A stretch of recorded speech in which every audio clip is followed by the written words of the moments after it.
Okay, so let's bring you the latest now on the Karnataka Bypoll results. Well, the counting of votes has already begun at 8 a.m. this morning.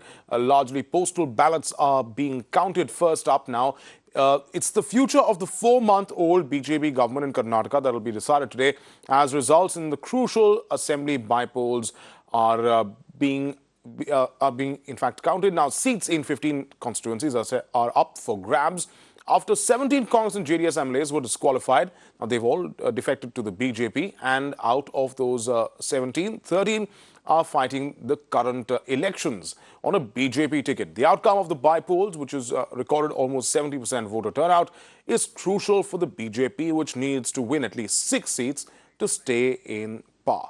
Well, my colleague Srija MS is live with us this morning. She joins us from outside the house of a man who is eagerly watching all of this play out. Good morning, Srija. We were telling our viewers how the counting has now begun. But let's also talk about what's at stake here for all parties involved. It's not just a regular bypoll where there are a handful of seats up for grabs. This virtually could make or break the Karnataka government.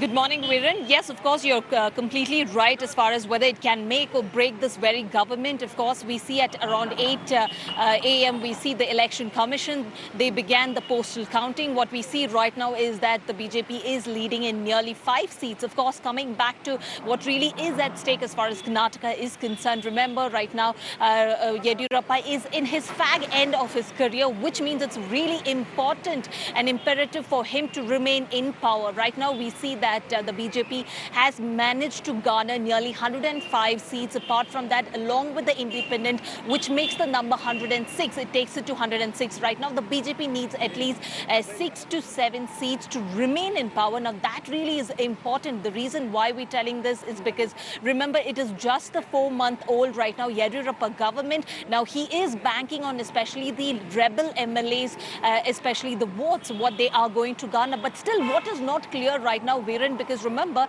it was in the month of July where we saw the fall of the coalition government, the JDS and the Congress as well, because of which we see that nearly 17 of the MLAs had disqualified. But right now we see that 13 of the MLAs, of the very disqualified MLAs, were fielded by the BJP in their constituency. So which means there's clear dissidence, one, to be noted within the party of the BJP. Second thing to be noted is several times when these very disqualified MLAs went for campaigns, the backlash that they receive from the citizens is also questionable, because remember, the citizen sentiments are really questionable whether they are going to vote for the party or for the candidate. And that is exactly the reason why we understand right now Yediyurappa's fate hangs in balance. Now, secondly, how important this is for Kumaraswamy and including Siddaramaiah. Both are the former chief ministers of Karnataka. Remember, as far as Kumaraswamy is concerned, it remains for him, to be relevant in the party, the entire party, the JDS government.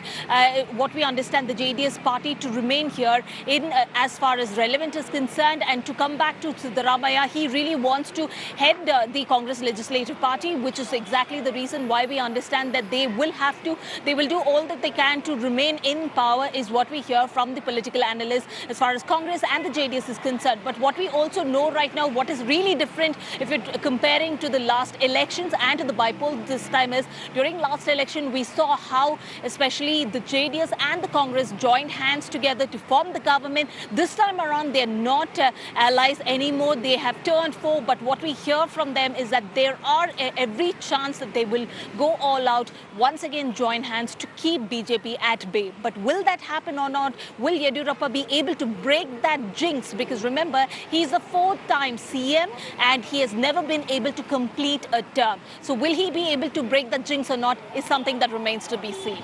Right, and Srija, stay with us, because we will try and put all these numbers into perspective for our viewers. And to do that, let's go across to my colleague Tanma Biswas, who's in the newsroom with the latest data. As we also talk about, Tanma, first, where we currently stand and what these bypoll results could effectively mean for B.S. Yediyurappa and his government. That's right. If we look at what is expected today, it's around 222 seats, which will be the effective strength in the assembly. That is at play over here, Viren, and which will be the half of that is of course 111.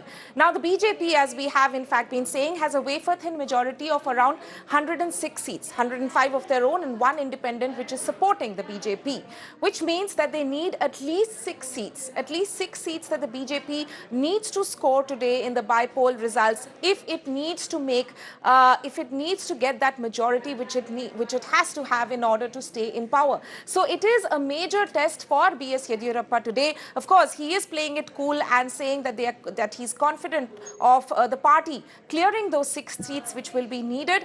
But at the moment, of course, as things stand, as we just showed our viewers a short while back, that they have a lead in 5 seats. So we will, of course, have to wait and see whether those 5 seats or 5 leads are actually converted into seats or not. But nonetheless, it is a major, probably more at stake for B.S. Yediyurappa today than the Congress and the JDS.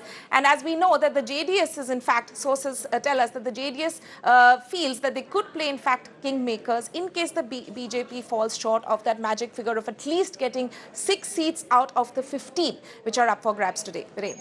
Right, thanks to you, Thornima, and thanks to Shrija for getting us the latest on the ground as we continue to keep a very close eye on what's going on there in Karnataka. But on that note, it's time for a wrap on this edition of A Nation Now.